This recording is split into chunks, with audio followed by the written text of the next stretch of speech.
News 18 में आप सभी का स्वागत है। आपके साथ मैं हूं संध्या शर्मा। आइए बुलेटिन की शुरुआत करते हैं हेडलाइंस के साथ। दिल्ली में आयुष्मान योजना की मंजूरी के बाद आज पीडब्ल्यूडी और जल बोर्ड के अधिकारियों के साथ बैठेगी रेखा कैबिनेट। सड़कों और पानी की समस्या पर होगी बात। प्रधानमंत्री नरेंद्र मोदी भारत मंडपम में करेंगे school of ultimate leadership conclave का उद्घाटन। भूटान के प्रधानमंत्री होंगे मुख्य अतिथि। 71 साल बाद दिल्ली में अखिल भारतीय मराठी साहित्य सम्मेलन। प्रधानमंत्री नरेंद्र मोदी आज करेंगे औपचारिक शुभारंभ। ग्रंथ दिंडी की परंपरा के साथ सम्मेलन की शुरुआत।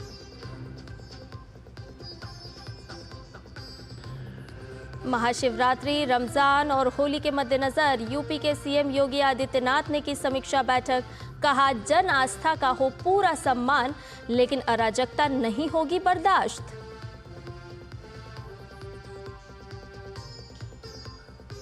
और 3 खड़ी बसों में विस्फोट से दहला इजराइल का तेल अवीव। आतंकवादी हमले की आशंका। नेतन्याहू ने सेना को दिया वेस्ट बैंक में ऑपरेशन चलाने का निर्देश।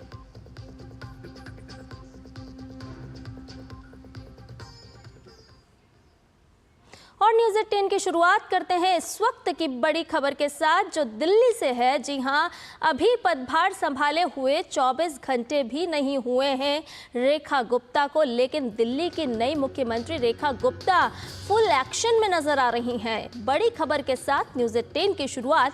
फुल एक्शन में दिल्ली की रेखा सरकार साफ तौर पर नजर आ रही है।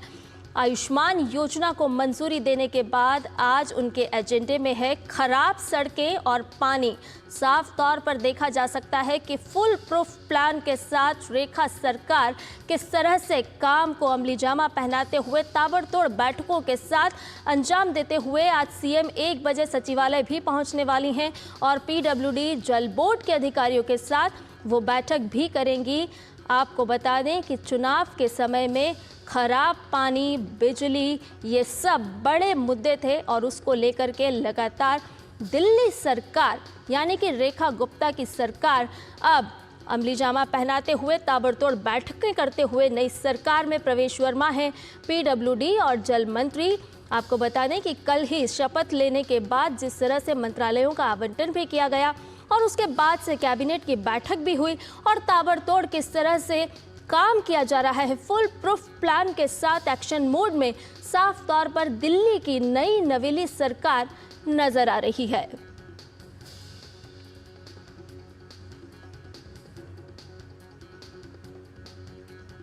मैंने सभी पत्रकार बंधुओं को बताया था, हमने कल की अपनी कैबिनेट मीटिंग में आयुष्मान भारत को दिल्ली सरकार, आम आदमी पार्टी की सरकार जिसने रोका हुआ था, कल उसे कैबिनेट मीटिंग में अप्रूव फॉरवर्ड कर दिया है और बहुत जल्द आयुष्मान योजना जो फैमिली वाला है और जो सीनियर सिटीजन 70 साल वाला है पब्लिक डोमेन में आ जाएगा और लोग उसका लाभ ले सकेंगे।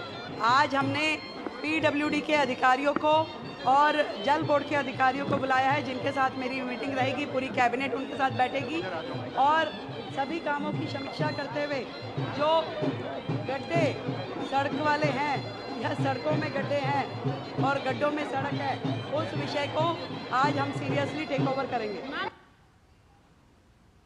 तो साफ तौर पर देखा जा सकता है कि किस तरह से फुल प्रूफ प्लान के साथ एक्शन में नजर आ रही है दिल्ली की नई सरकार और अलग अलग बैठकें भी की जा रही हैं। आपको बता दें कि आज प्रवेश साहिब सिंह वर्मा के मंत्रालय के साथ बैठक होने वाली है। कल कैबिनेट की बैठक हुई और उसके बाद में आज बेहद ही महत्वपूर्ण ये बैठक होने वाली है। शायद दिल्ली की जनता को इसी तरह से एक्शन में काम करने वाली सरकार की ज़रूरत थी और साफ तौर पर हम देख रहे हैं कि कल ही शपथ विधि हुई है और उसके बाद से लगातार बैठकें भी हुई है। किस तरह से एक्शन लिया जाएगा, किस तरह से काम किया जाएगा, उस पर भी लगातार मंथन किया जा रहा है। ताज़ा अपडेट ले लेते हैं हमारे संवाददाता गिरीश निशाना से, वो हमारे साथ जुड़ चुके हैं। गिरीश, आप ही से जानना चाहेंगे कि फुल प्रूफ प्लान के साथ एक्शन मोड में नजर आ रही है दिल्ली की नई नवेली सरकार और जनता भी चाहती थी कि आखिर उन्हें खराब पानी से निजात मिले और जो सड़कें हैं, जिसे गड्ढे हैं, उसे भी किस तरह से भरपाई की जा सकती है। तो आज किस तरह का प्लान रहने वाला है इन बड़ी बैठकों में?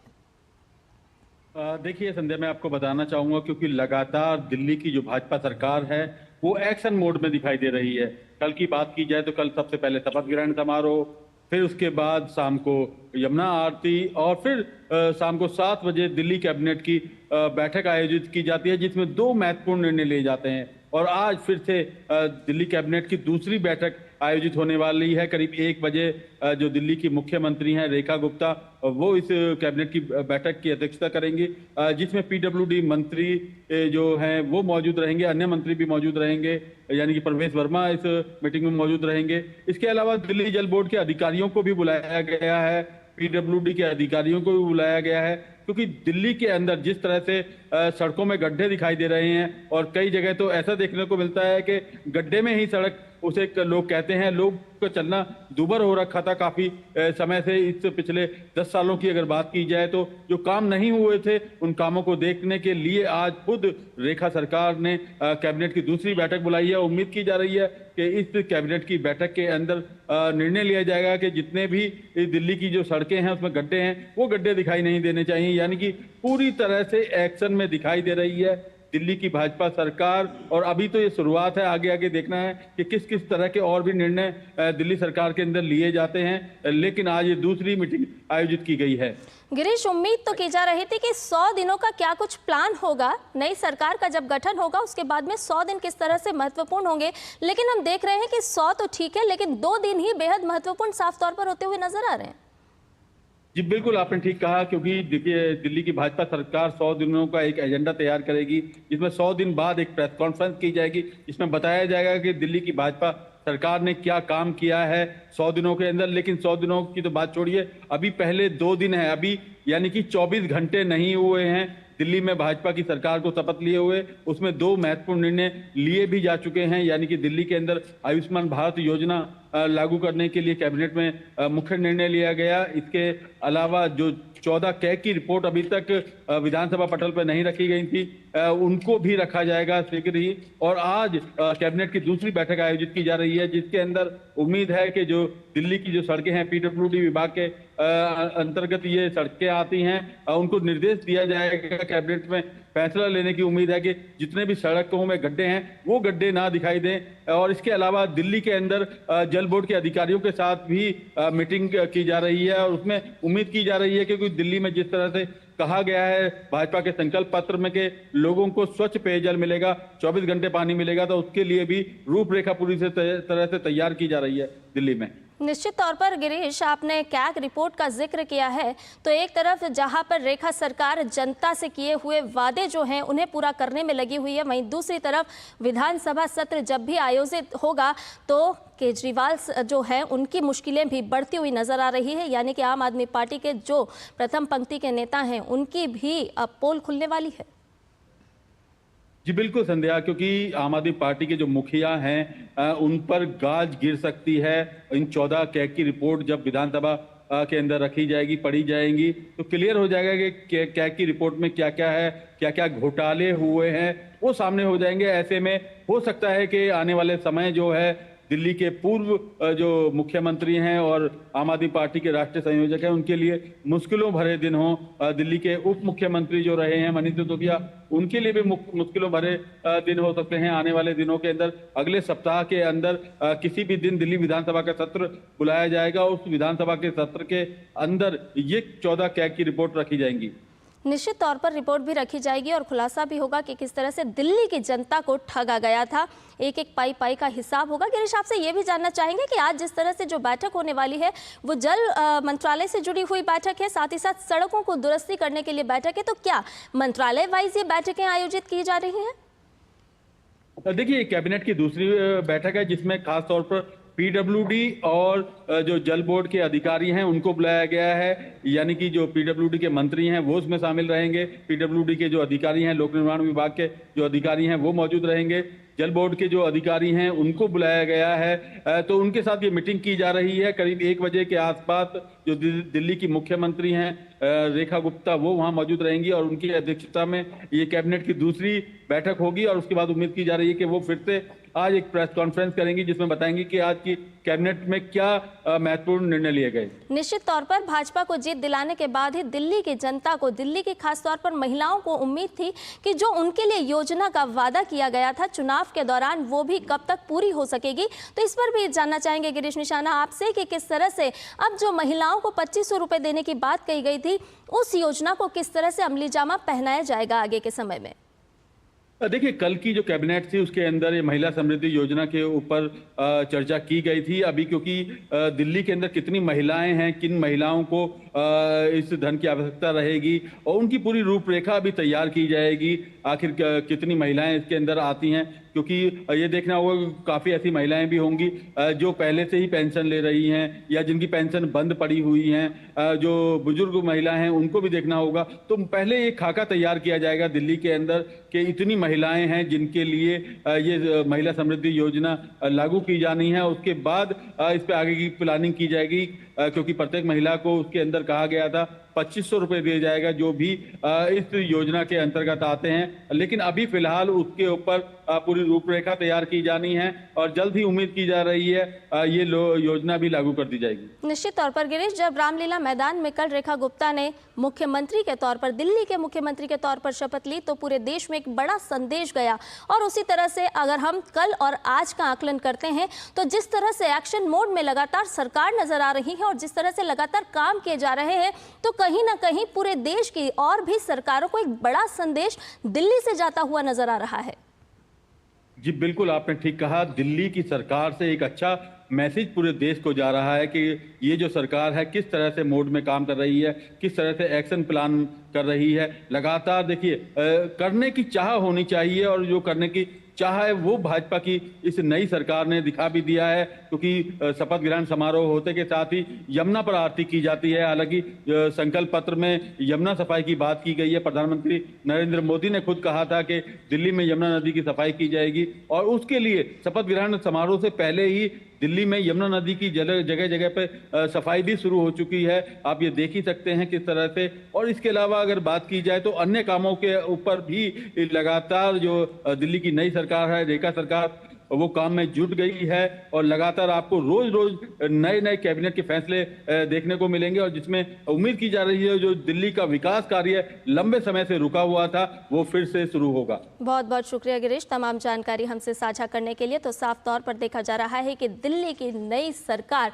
किस तरह से लगातार एक्शन मोड में नजर आ रही है। कल ही शपथ ली गई थी और उसके बाद कैबिनेट की बैठक हुई। आज भी एक महत्वपूर्ण बैठक संपन्न होने जा रही है, यानी कि मूल में है, केंद्र में है दिल्ली की जनता का विकास, जन कल्याणकारी योजनाओं को कैसे ज़्यादा से ज़्यादा जनता तक पहुंचाया जाए। और उसको लेकर के साफ तौर पर देखा जा रहा है कि किस तरह से रेखा गुप्ता मुख्यमंत्री दिल्ली की काम करती हुई नजर आ रही हैं। दिल्ली कैबिनेट की पहली बैठक में पात्र महिलाओं को 2500 रुपये मासिक सहायता देने की महिला समृद्धि योजना पर भी चर्चा की गई, जिसके बारे में हमारे संवाददाता भी अभी हमें बता रहे थे। हालांकि इसे अभी मंजूरी नहीं मिली है।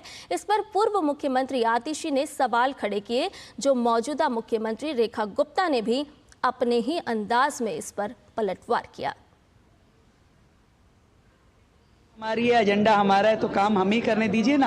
आपको हर चीज में कहने की जरूरत नहीं है। उन्हें कहिए कि जब आपका कार्यकाल था आपने किया। और न्यूज़ 18 में खबरें अभी और भी है, लेकिन फिलहाल रुक रहे एक छोटे से ब्रेक के लिए जल्द हाजिर होंगे।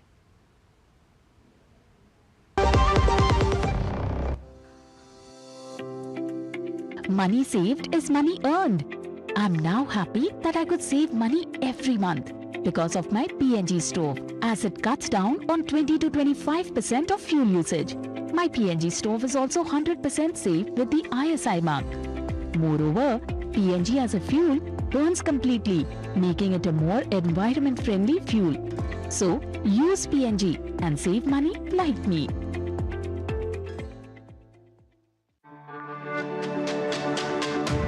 मेरी पसंद, मेरी पसंद, मेरी पसंद, मेरी पसंद, हमारी पसंद, हम सबकी पसंद। मजबूत देश का मजबूत सरिया होंगे स्टील। और ब्रेक के बाद न्यूज़ 18 में आपका एक बार फिर से स्वागत है। आइए खबरों में बढ़ते हैं आगे। आपको बता दें कि 98वें अखिल भारतीय मराठी साहित्य सम्मेलन की शुरुआत आज नई दिल्ली में ग्रंथ दिंडी के पारंपरिक समारोह के साथ की जा रही है। ये ग्रंथ दिंडी लोकतंत्र के मंदिर यानी कि संसद भवन से साहित्य के मंदिर तक तालकटोरा स्टेडियम तक यात्रा करेगी और सम्मेलन स्थल तक पहुंचेगी। प्रधानमंत्री नरेंद्र मोदी सम्मेलन का उद्घाटन करेंगे। 23 फरवरी तक इस सम्मेलन का आयोजन होगा। इसमें पैनल चर्चा, पुस्तक प्रदर्शनियां, सांस्कृतिक कार्यक्रम और प्रतिष्ठित साहित्यकारों के साथ संवाद सत्र भी आयोजित किए जाएंगे। हाल ही में सरकार ने मराठी को शास्त्रीय भाषा का दर्जा दिया है। सम्मेलन का उद्देश्य मराठी साहित्य की कालातीत प्रासंगिकता का उत्सव मनाना है। इसमें भाषा संरक्षण, अनुवाद और साहित्यिक कार्यों पर डिजिटलीकरण के प्रभाव जैसे विषय भी शामिल हैं। मराठी साहित्य सम्मेलन में पुणे से दिल्ली तक साहित्यिक ट्रेन यात्रा द्वारा 1200 प्रतिभागी शामिल होंगे। इसमें 2600 से अधिक कविताओं की प्रस्तुति, 50 पुस्तकों का लोकार्पण और 100 बुक स्टॉल लगाए जाएंगे। देश भर से प्रतिष्ठित विद्वान, लेखक, कवि और साहित्य प्रेमी भी सम्मेलन में हिस्सा लेंगे। और भी ताज़ा जानकारी के साथ हमारे वरिष्ठ सहयोगी संवाददाता नरेंद्र कुमार विस्पुते हमारे साथ फोन लाइन पर हमारे साथ जुड़ चुके हैं। उनसे ही ताज़ा अपडेट ले लेते हैं। आपसे जानना चाहेंगे कि 71 साल बाद देश की राजधानी में सम्मेलन हो रहा है, तो इस सम्मेलन में क्या कुछ विशेष होने वाला है?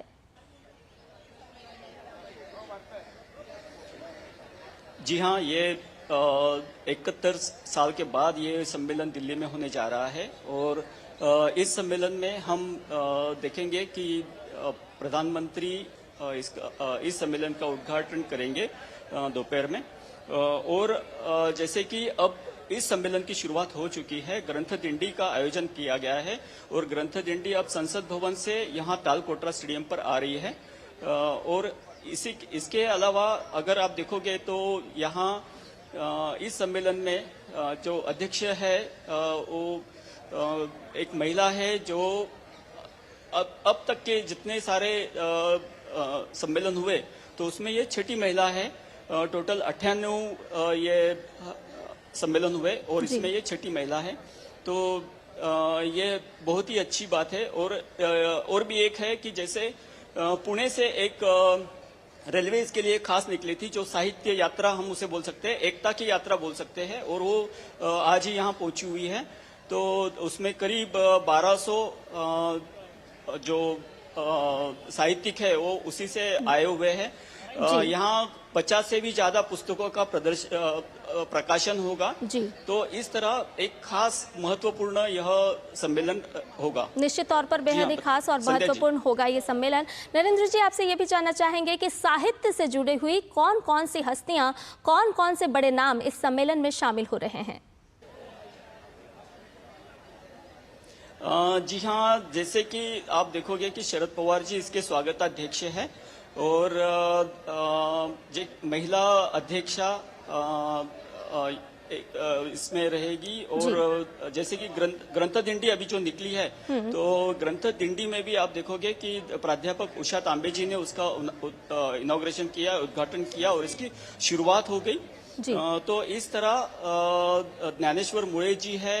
इसके अलावा कई सारे गणमान्य साहित्यिक है इसमें और कई सारे कवि भी है, जो आज भी आप देखोगे कि कवि सम्मेलन का आयोजन यहाँ किया गया है और करीब 2600 कविताएं का यहाँ पढ़ी जाएगी, बताई जाएगी। तो इस तरह ये बहुत बड़ा सम्मेलन रहेगा 3 दिन के लिए जी। यस संध्या जी, बहुत बहुत शुक्रिया तमाम जानकारी हमसे साझा करने के लिए नरेंद्र जी। तो निश्चित तौर पर भारतीय मराठी साहित्य सम्मेलन जो है वो बड़े पैमाने पर आयोजित किया जा रहा है। तमाम मराठी क्षेत्र से यानी कि मराठी साहित्य से जुड़ी हुई बड़ी बड़ी हस्तियां इसमें शिरकत करेंगी। खबरों में बढ़ते हैं आगे। आपको बता दें कि प्रधानमंत्री नरेंद्र मोदी आज सुबह करीब 11 बजे नई दिल्ली के भारत मंडपम में सोल लीडरशिप सम्मेलन के पहले संस्करण का उद्घाटन करेंगे। इस मौके पर वो उपस्थित लोगों को संबोधित भी करेंगे।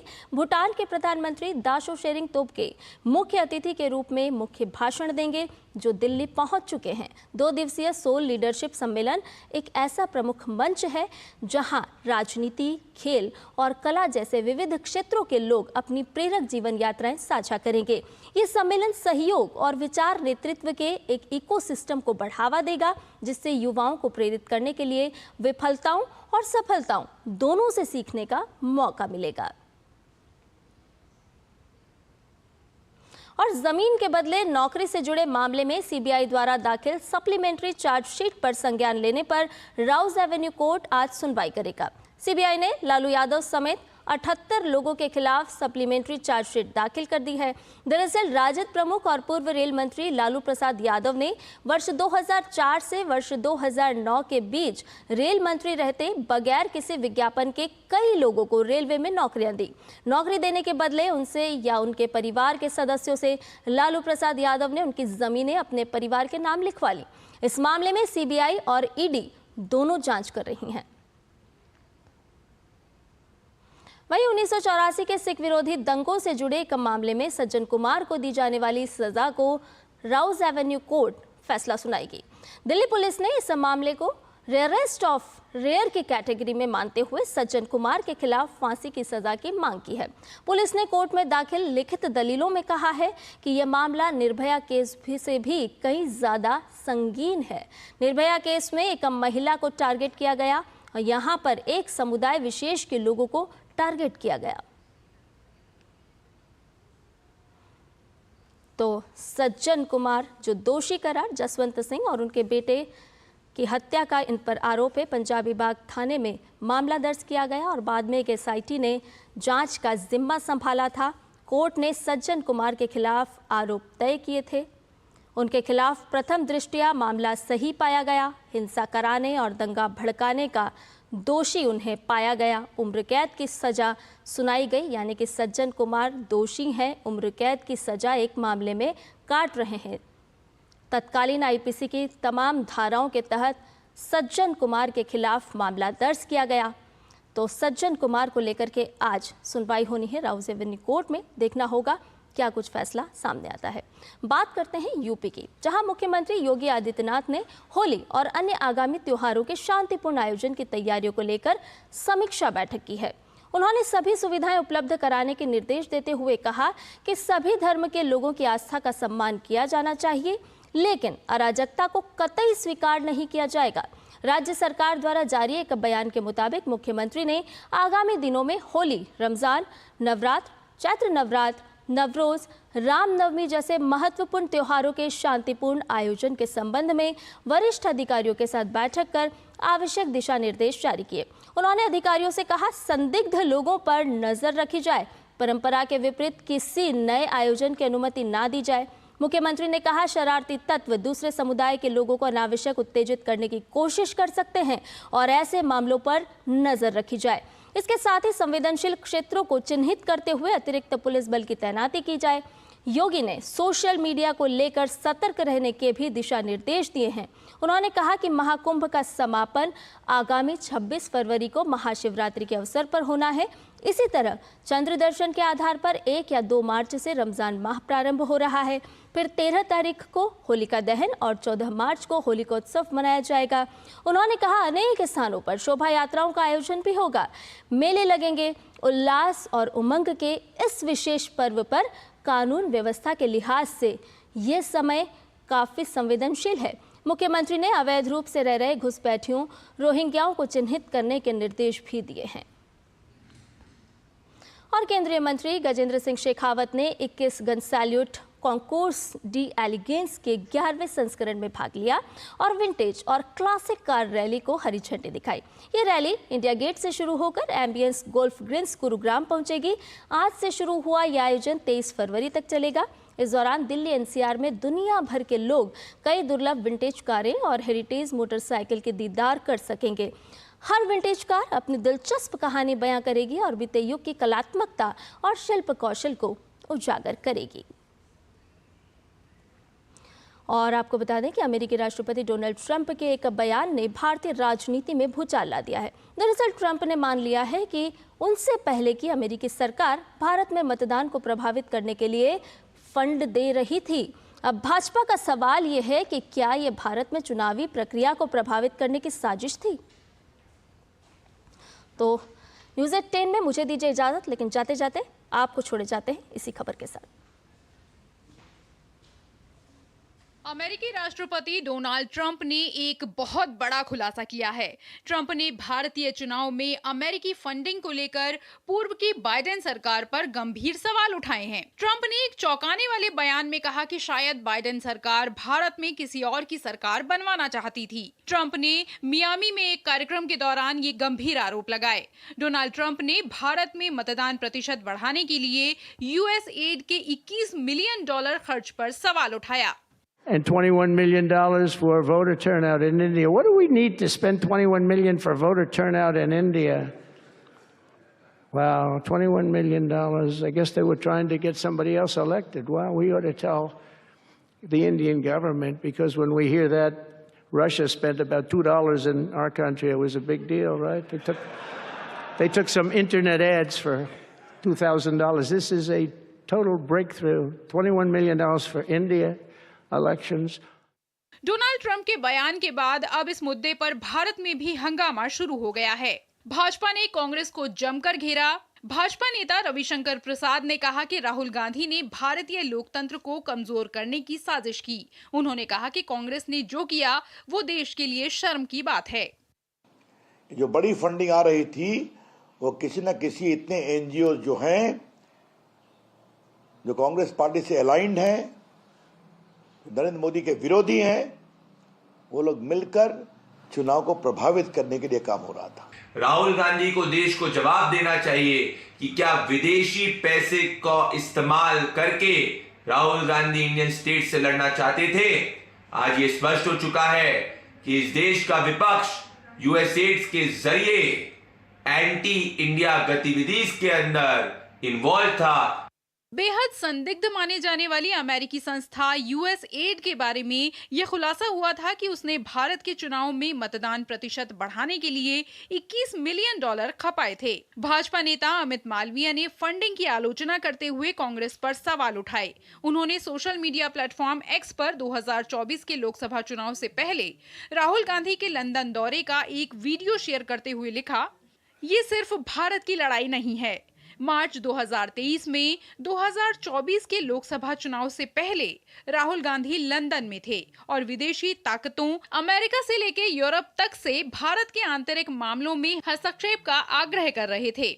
उन्होंने खुद को वैश्विक नेटवर्क के साथ जोड़ लिया है जो भारत के रणनीतिक और भू राजनीतिक हितों को कमजोर करने की कोशिश कर रहे हैं और विदेशी एजेंसियों के लिए एक उपकरण के रूप में काम कर रहे हैं। अब अमेरिकी राष्ट्रपति डोनाल्ड ट्रंप ने पुष्टि की है कि वास्तव में भारतीय चुनाव को प्रभावित करने और प्रधानमंत्री मोदी के अलावा किसी और को स्थापित करने का प्रयास किया गया था।